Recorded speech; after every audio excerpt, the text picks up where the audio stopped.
গ্রাম থেকে মা আমার জন্য কী পাঠিয়েছে তা নিয়ে হবে আজকের ব্লগটি।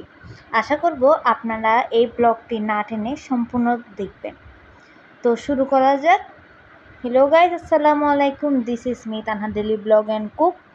আজকের ব্লগটি হবে আমার মা আমার জন্য ঠিক কী কী এনেছে।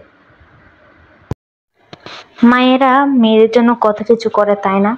আমার মা আমার জন্য যখন গ্রাম থেকে আসবে আমার জন্য এত এত জিনিস নিয়ে আসবে, তাই আজকে আপনাদের সাথে আমি শেয়ার করলে না পারলাম না। ফার্স্টে আমি যেই বক্সটা করেছি তার মধ্যে ছিল কিছু তালের পিঠা। এরপর আমি যখন সেকেন্ড বক্সটা খুললাম সেখানে দেখলাম যে অন্যরকম তালের পিঠা, যেটা আমি ট্রাই করি নাই। এরপর আমি আরেকটি বক্স দেখলাম, যে 3 নাম্বার যে বক্স ছিল ওইটার মধ্যে দেখলাম যে কিছু চিতই পিঠা দিয়েছে, যেটা আমার খুব পছন্দের জিনিস। আমি মুরগির ঝোল বা গরুর মাংসের ঝোলের সাথে এই চিতই পিঠাটা খুব বেশি পছন্দ করি, এই কারণে মা আমার জন্য করে দিয়েছে।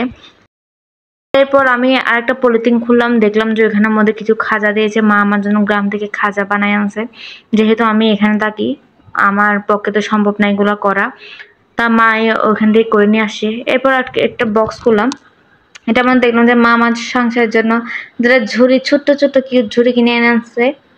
এরপর এখানে ছিল কিছু তালের রস দিয়ে ময়দা দিয়ে মাখা, নারকেল দিয়ে, যেটা আমি যখন ইচ্ছা করবে ফ্রিজ থেকে বের করে খেতে পারবো এরকম। এরপর আমি দেখলাম যে আমার মা আমার জন্য আরেকটা বক্সে করে কিছু শুটকির মরিচ দিছে। আমার আম্মুর শুটকির মরিচগুলো আমার বেশি পছন্দ। বাবার দেখা পুকুরের সেই পুঁটি মাছগুলো আমার জন্য দিয়ে দিল, মেয়ে খাবে বলে। এরপর এই থাকের মধ্যে দেখলাম যে মা আমার জন্য মধুভাত করে আনছে। তারপর আমার বাবার ক্ষেতের কিছু সবজি আমার জন্য আনছে আমার মা।